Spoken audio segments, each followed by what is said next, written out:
Okay, the topic of today's session is discussing the roots of the challenges that and the struggles that a Yeshiva Bachur faces in today's generation.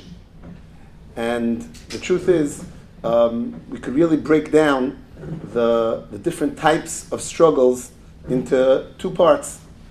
And I'll start maybe with the words that I heard one time b'shem the Satmar Rebbe Zatzal, that he was speaking about averas that people do. Unfortunately, people are nichshal sometimes in averas. And the Satmar Rebbe Zatzal said that there are certain averas that if a person was over, so he has to be mispalel. He has to daven, HaKadosh Baruch Hu, slach luni, slach lonu, forgive me for this avera. But the Satmar Rebbe said that there are certain averas that a person has to be mispalel, not slach lonu, rather a person has to daven rifa'enu. Because sometimes a person does an avera because he has Yetzer Hara and he was nichshal in an avera, and sometimes a person does an avera because there's something sick, there's something in his neshama, in his nefesh that needs a refuah. So for those type of averas, you have to daven rifa'enu. I would say we could similarly break down, if we discuss the different struggles of a Yeshiva Bachur, and I'm talking about Yeshiva Bachur, it's very possible, that's what I deal with, but it's very possible similar things with girls also. But if we break down the struggles of a Yeshiva Bachur, we could also break it down into two parts.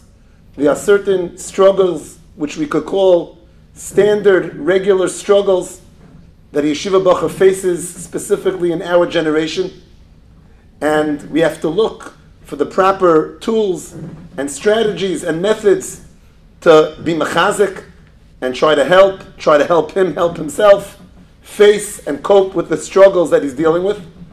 And there's another category in the struggles, which is a category of rifa'enu. There are certain things that Rachmana litzlan, Bachrim, people face, certain challenges and struggles is due to a choili, a certain sickness, a choili nefesh, something sick is in the shama, in his nefesh, that really needs a refuah.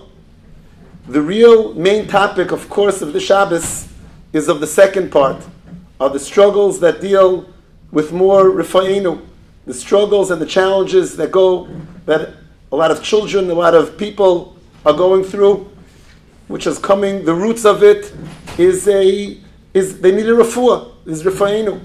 That's the real main topic, of course, of the Shabbos, but it was decided to discuss also, at least in the beginning, some of the regular struggles that are not necessarily the makar, the root of them is not a chayli, the root is not something that needs a refuah.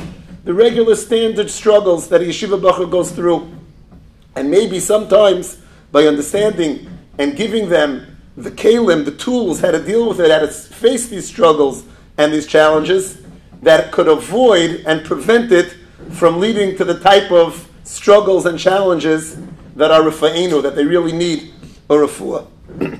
So that's what we're going to talk about. The standard, not the rifa'enu, the very deep rifa'enu type struggles and challenges. Rather, we'll call the more standard struggles and challenges that Yeshiva Bachur might face.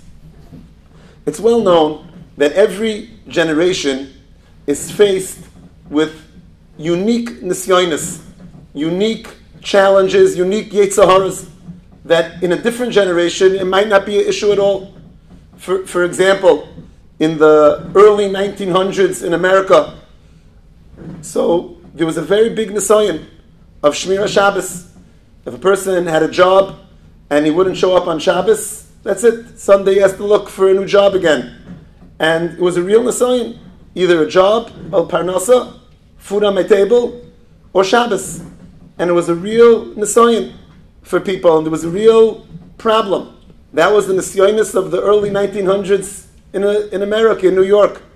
That's not the derech klal, the nisayon in our generation.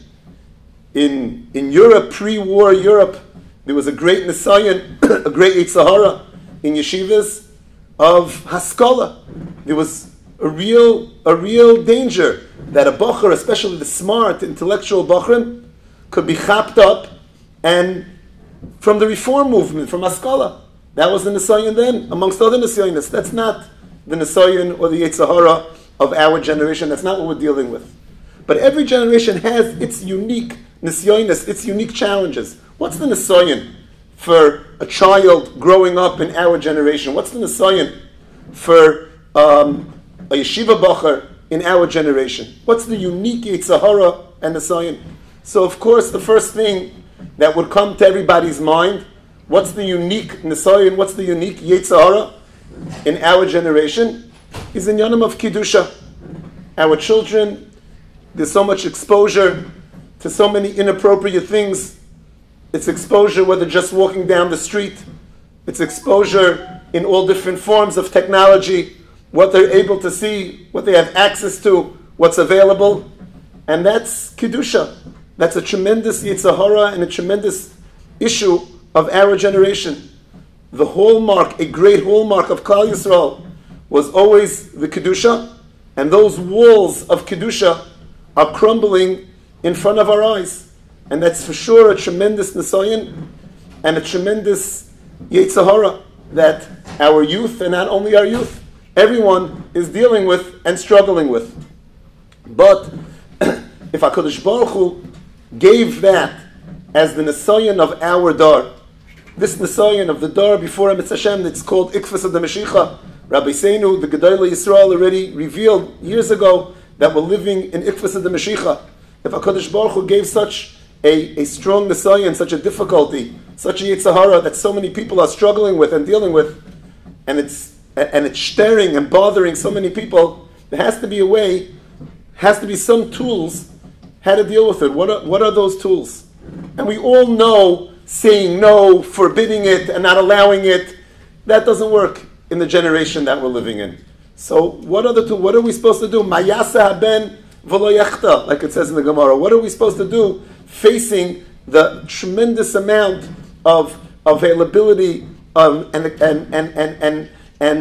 of all the pirza in the walls of Kedusha that we're facing, that Klal Yisrael is facing? What could be the tools to deal with this?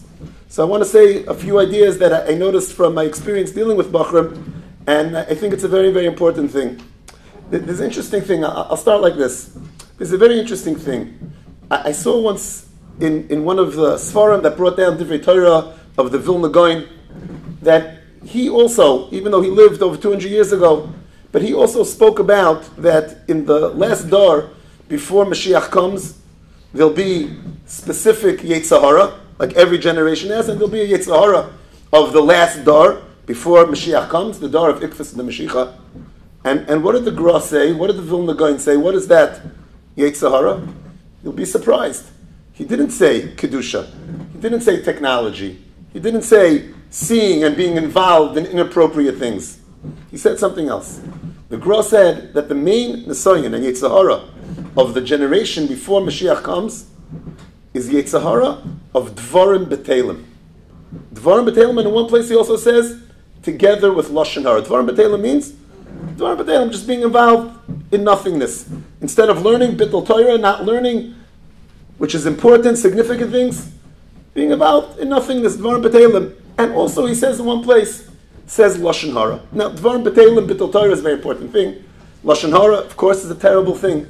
But how could the Gra, if he's speaking about the Nisyonis, the challenges of the last dar before Mashiach, how could he leave out the most obvious thing that all people are dealing with right here in front of our eyes, the inyanim of Kiddusha? How could the Gra leave that out? So I want to explain something very deep. The Gemara says that, I'm going to talk about Lashon Hara for a second. The Gemara says that Lashon Hara is a unique Aveira. It's different than other Aveiras. Normal Aveiras that a person does, it's because he has Hana from it. He enjoys it. Whatever it might be, all Aveiras involve some type of enjoyment. The Gemara says, on Lashon Hara, there's no enjoyment. Ma Hana lebal haloshen. What Hana does the Baal haloshen have? There's no Hana. The Gemara compares it just like the Nachash, a snake, has no Hana from its food. It eats offer, it eats dirt. So, also, Ma Hana lebal haloshen. He has no Hana. There's no enjoyment from saying Lashon Hara. So if there's no enjoyment, so why do people say Lashon Hara? What's the big thing? And Lashon Hara is a major problem, especially in the generation that we're living with.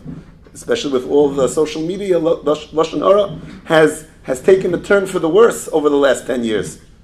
Why do people say Lashon Hara? And sometimes people do feel good about the Lashon Hara that they say.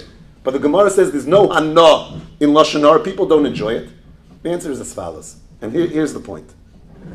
HaKadosh Baruch Hu created every single person with a need. He has an emotional need, a tzoyrech nafshi, a need to feel good about himself, to feel successful. A person has a need, a thirst, to feel good about himself, to feel successful, to feel matzliach. And it's very good that Hashem gave that to us, because that's what really motivates us to succeed. That motivates us to do something. We don't want to feel a failure. We don't want to feel a loser.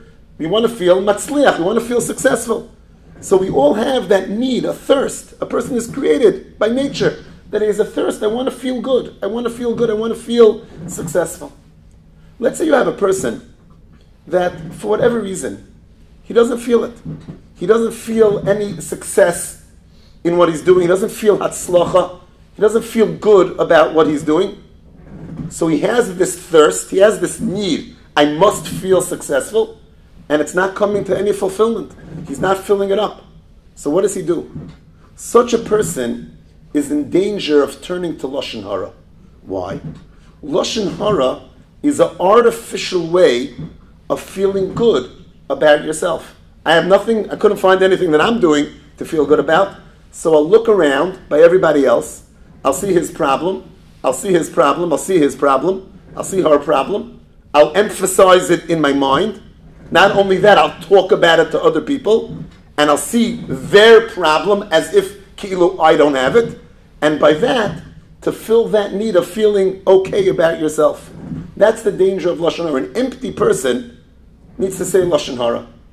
Someone who's full, and he feels good about himself, he feels great, he has no need not only to speak the words of Lashon Hara, he has no need to see everyone else's problems. Why do I see all these other problems in everybody else? And then, more than that, the need to share it with other people also. Why is that? That's because one who's empty inside needs to find this artificial way of filling himself up also.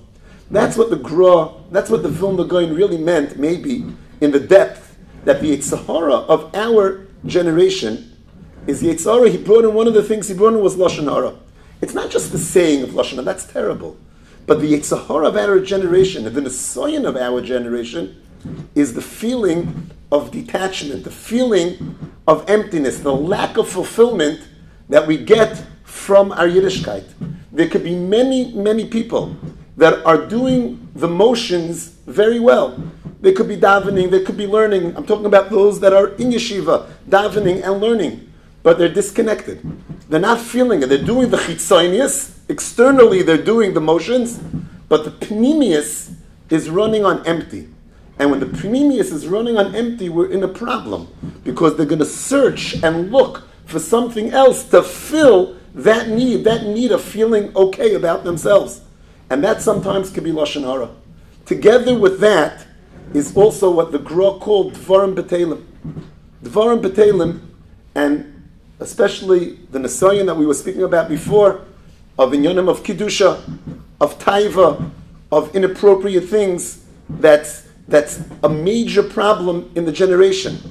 It's not a Yetzer Hara only of Taiva. It's not just the inyan of Taiva. I have Taiva and I have to go do that. That's not just what it is. It's something much deeper. Somebody who feels unaccomplished inside of himself, he feels empty, he's running on empty inside of himself, he's going to search to try to fill himself up on something.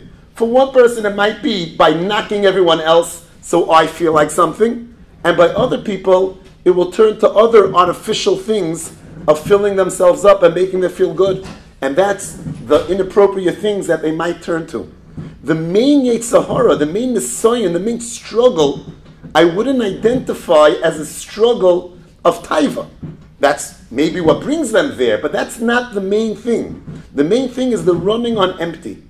If you would have a person that felt close to what he's doing, he felt accomplished from what he's doing, he felt full from what he's doing, he already has the tools that are necessary to withstand the tremendous nisayon that's around him. Someone who's running on empty, and he's offered something right in front of his face, with a click of a button, with just walking down the street, something that could give him that momentary, artificial feeling of good, so, what can he do?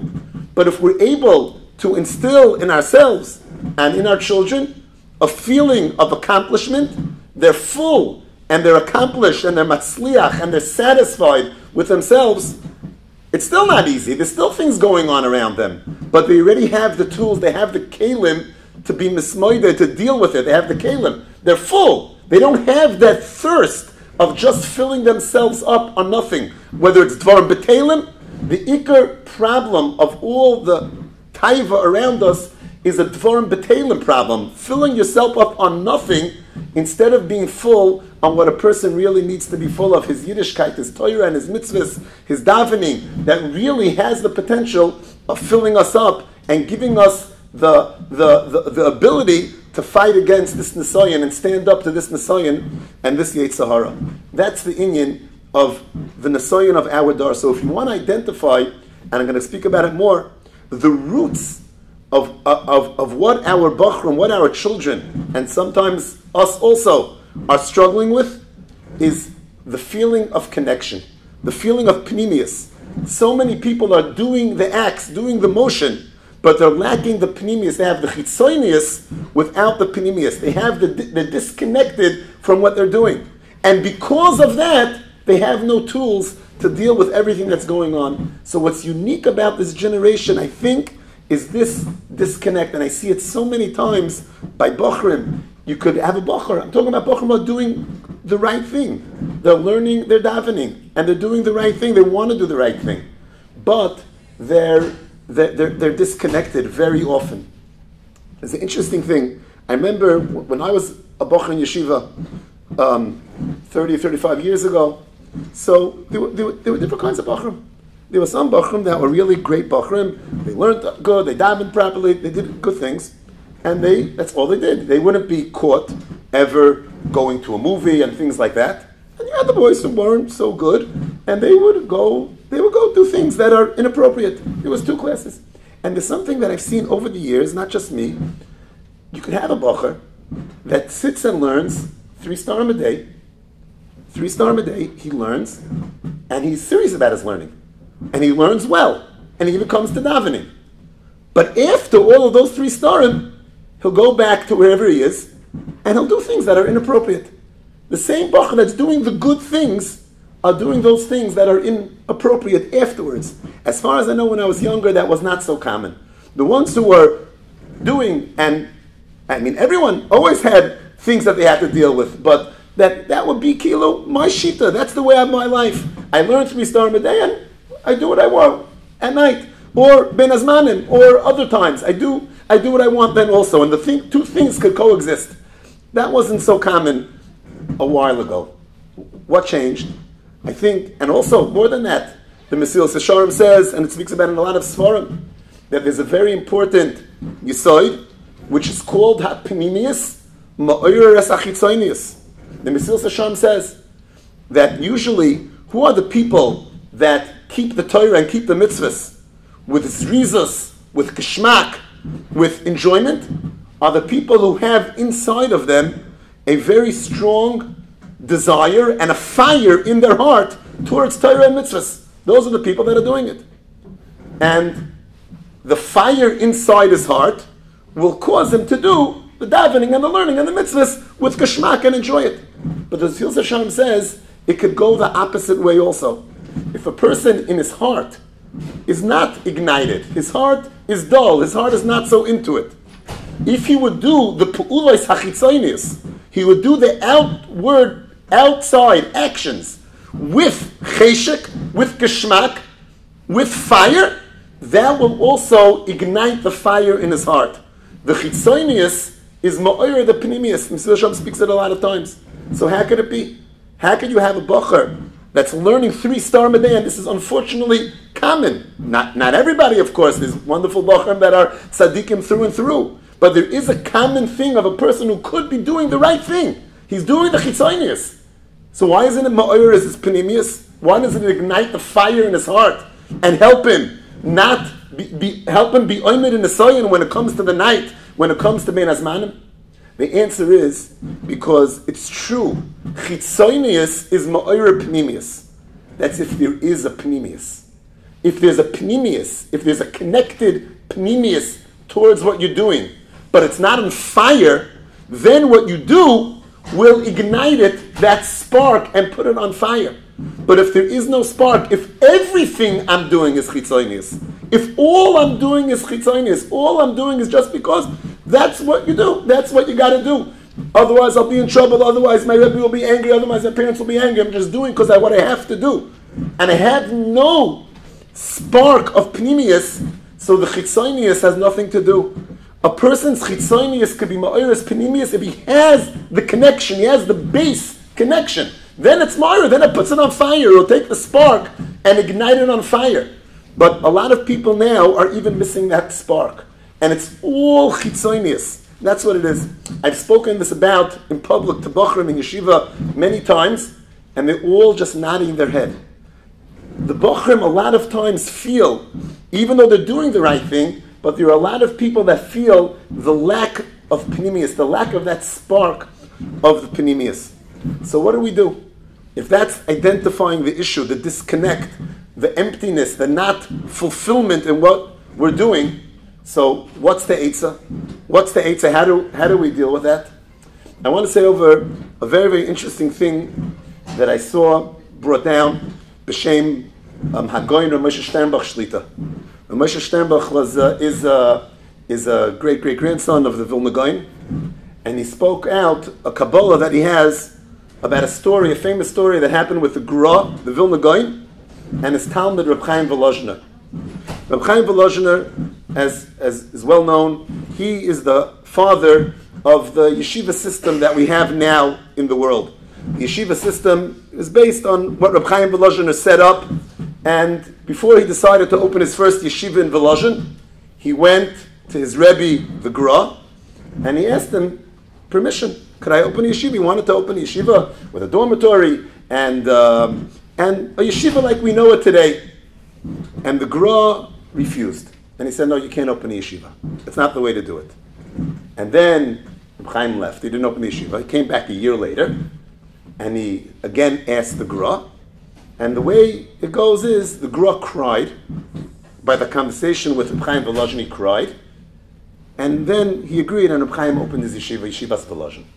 What happened over there? 1 year he said no, came back, he cried, and then he agreed. What happened? So there's different versions. Rav Moshe said that he has a Kabbalah in his family that what happened was like this.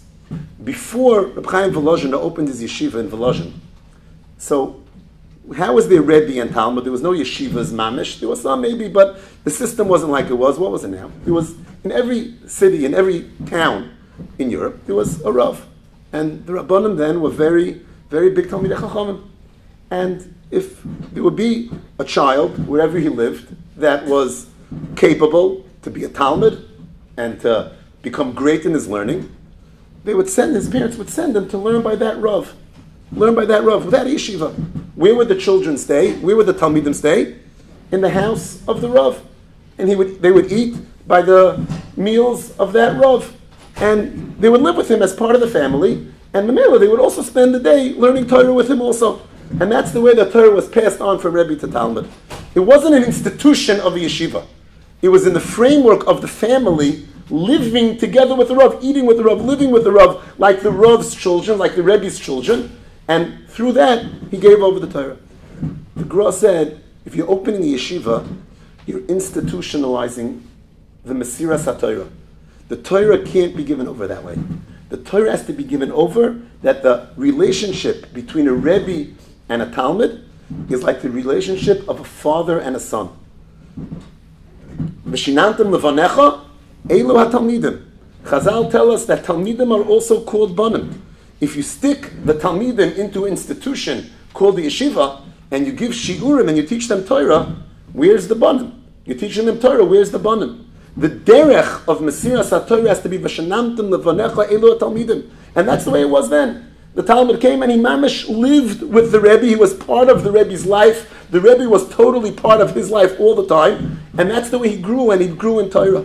And the Gra wasn't masking to open yeshiva that way. And he sent him away. Reb Chaim came back a year later, and what happened? This is what Moshe said. Reb Chaim told him that true, what the Vilna Gaon said is true, but there's a danger if we're not going to take action now, it's not happening. What the Vilna Gaon saw as the ideal way of Mesiras HaTorah is not happening. And less people are sending Talmidim to learn by the Rebbes, and there's a danger that the Torah will be forgotten, and this is what has to be done. The yeshiva has to be opened. When the Gra heard that, he cried. That's what he was crying about. He was crying about this change that's about to take place. Instead of the Torah being given over in that framework as V'shinamtim Levanecha, it's going to become more institutionalized. And from that he cried, but no choice. And he agreed that he should open the Yeshiva of Volozhin. That's what Moshe Steinbach Shlita spoke out. His Kabbalah, his Messiah on what happened with Reb Chaim. If true, yeshivas now are more institutionalized. It's not the Talmud living by the Rebbe. But when a Talmud is living by a Rebbe, like his son, so then the Talmud is not just learning someone else's Torah. I'll say one more Dvar Torah first. It says in the Pasuk in Tehillim, Ki im besoiras Hashem cheftzoi, uvesoirosoi yege yoimam v'loila. The Pasuk says first, Ki im betoiras Hashem cheftzoi, a person should want to learn Toiras Hashem, uvesoirosoi yege v'loima v'loila. Rashi says it's from Chazal. When a person first starts learning, he's learning Toiras Hashem. Misha omal ba, when he invests time and effort into it and toil, it becomes Toirasai. It becomes his own Torah. It sounds like Chazal are telling us there's something lacking in Toiras Hashem. It's not good enough to learn Toiras Hashem. You have to learn your Torah. What's wrong with Toiras Hashem? What could be greater than the Toiras Hashem? I'm learning Hashem's Torah. Why does it have to be my Torah? The teretz is because if it's Toiras Hashem, it's not you. In order for a person to connect and have the Torah fill his pnimius, fill himself of success, fill himself with feeling accomplished for himself, the person has to be Toirasoi. A person feels success from his own things. He doesn't feel the success from other people's things. If all he's learning is Toiras Hashem, it's a beautiful thing, but it's not mine. What does that have to do with me? I'm getting a mitzvah, I'm getting schar, very nice. But it's not going to fill my need, my thirst of filling myself with my own success. And that's why it has to be Kiyim B'Soiras Hashem Chetzoi V'Soiroso Yel Gemay V'Loila. It has to be your Torah. When, before the institutionalization of yeshivas, the Torah was Toirasoi. It was my life. I'm living with this Rebbe. I'm eating by his table. He's taking care of me like his children.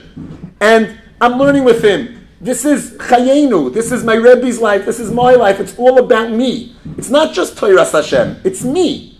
And because of that, people were more successful. The Gra cried that once the yeshiva is institutionalized, like always people discuss, is this Bachur good for the yeshiva?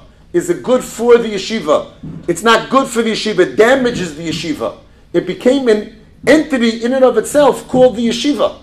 But the real focus has to be on the person. It can't be just Toiras Hashem. It can't be just Toiras HaYeshiva. It has to be Toirasoi Yegem Yom V'Loila. When it's yours, then you'll start feeling the pnimius and the successfulness that a person has from his Torah and from his Yiddishkeit. It's all the same thing. There's a beautiful thing that I saw brought down from the Zohar HaKodesh. The Zohar says that when Avram Avinu wanted to bury his wife Sarah, so he decided to bury her in Maras HaMachpelah. The Zohar says, why did he choose Maras HaMachpelah? Because he saw a light coming out of Maras HaMachpelah. He saw a light. And he realized this is a place that's Roy for Kfur Asara. He saw that light. And the Zohar asked a very interesting question. Why didn't Ephraim see that light? The Zohar says if Ephraim would have seen that light, he never would have sold the Maras Machpelah. Why didn't he see the light? So the Zohar says, because the Maras Machpelah, even though physically Ephraim was there at that point, but it was really a makom that was destined for Avram Avinu. It was Avram Avinu's place. And the Zohar says, Ein hadover misgale ela lebailov. The true beauty of something is only revealed to its owner. Avram Avinu, who was destined to own Maras HaMachpelah, he saw something beautiful in Maras HaMachpelah. He saw this light. Ephraim was an outsider. He couldn't see it b'chlal. It's the same thing. If you learn Torah, or if you keep mitzvahs, or if your Yiddishkeit is Torah's Hashem, or Torah's HaYeshiva, Torah's HaRebbe, but it's not yours, you'll never see the beauty. And if you don't see the beauty, it won't fill your inner pnimius. It will always remain as something chitzoni, as something distant, important, but distant from me. Such a person has the danger of remaining empty, and like we explained before, an empty person looks for other things to fill himself up. So the job, what I feel, of a Rebbe and of parent is, even though, yes, now yeshivas are institutionalized, but a person has to find the way that the Talmud, the child, feels the Torah is Torah Soy. It's his Torah. It's not just the Rebbe's Torah, Hashem's Torah even, the parent's Torah. It has to be Torah Soy, the child's Torah. And sometimes, through the way that the learning, the Gemara is learned in yeshivas, people connect to it and they get very involved. Sometimes you have a very, very common problem that the derech halimud, what we'll call, that's being taught in yeshivas, there is a percentage of Bachrim that they can't connect to it. That way that it's being taught, that lumdus, that depth, doesn't talk to them properly. Sometimes it's because there's not enough personal attention to explain it properly, and sometimes it doesn't just talk to them. It doesn't talk to them mamish like it talks to other people. Because of that, they feel empty. A Rebbe, and if not the Rebbe, the parent has the job of showing the Talmud, this is something that is shaykh to you. Even if the whole depth that you're learning in yeshiva is not exactly your style, but you know the Gemara Rashi Tosfos, you know something that's gevaldig, that's tremendous. Show him that's also Teirasai. Sometimes he feels like an outsider because he doesn't feel that he's connecting to what the yeshiva is exactly offering. We have the job as a Rebbe and parents, if the Rebbe is not doing the job, to help show the child how he can connect and make it Teirasai. And it's not just with the learning. It's with all different parts of Yiddishkeit. Whether it's Shabbos, whether it's davening, whether Yom Tovim, other mitzvahs. Teirasai. It's our Torah. It's the child's Torah. And that's able to give him the kelim of fighting and dealing with all of the Yetzer around him. I want to mention another point that as parents, we're all able to do. What a child sees in the home that he's growing up, what is really, really important to our family? What's our family? Peel's a part of the family. What's really, really important to our family? He knows, yeah, his parents, for sure, Baruch Hashem, mitzvahs, keep all the mitzvahs. But what's really important? Sometimes you can have a family that we're planning a vacation, we're planning a trip, and we're talking about it for weeks and months before, and making all the plans, all the money that's being spent and everything, and plans and talking about it, and it's great. I'm not saying there's anything wrong with that. But obviously, if we're spending so much time talking about that, that's important to our family.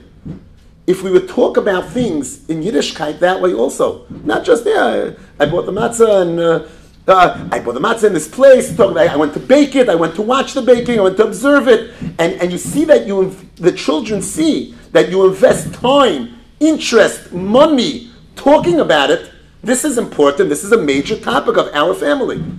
An esrig, I'm talking about even before the learning, an esrig. An esrig. You bought an esrig, whatever, the shul gave esrig, I took it, I didn't look at it, and I use it. If a person is involved in his esrig, where did you go to get it? I went to this place, I didn't like it exactly, I brought it to a rub to check it. He said I could get more mahudr, and it's a whole topic. I spent extra money, I was going to spend this amount, I saw this beautiful one, I decided to spend even more. If that's the talk in the home, so the child identifies himself, this is important. This is not just Torah Hashem, I have to be yotze my mitzvah, and I'll do it, I have to be yotze my learning, I'll go do it. This is ours. This is our project. This is my father's project. This is my mother's project. This is ours. This is our family's thing. That's not just Torah Hashem. That's Torah Soy. That's Torah Seinu. Such a person is able to connect to this way in a way of pnimius, in a way of depth, a way of filling himself up, of feeling successful and good about himself. So I think if we want to identify the root of the tremendous nisyonis that our youth and our adults are also faced with, the tremendous nisyonis. The root of the issue is not just taiva. The root of the issue is disconnect, is emptiness. If a person will feel connected and full and satisfied and matzliach with what he's doing in his Yiddishkeit, he right away has the tools of dealing with the tremendous nisyonis that he's bombarded with all the time. He has to feel that pnimius Torah soy, his own Torah eina dover misgala ela l'baylav. And that is the job of a Rebbe. In lieu of the Rebbe, a parent has to see to it. Whether it's in the learning itself, whether it's in the Yiddishkeit itself, in the whole picture of the Yiddishkeit. This is ours. Once it's ours, it becomes part of the pnimius, and that gives the tools to deal with the struggles and challenges of our day.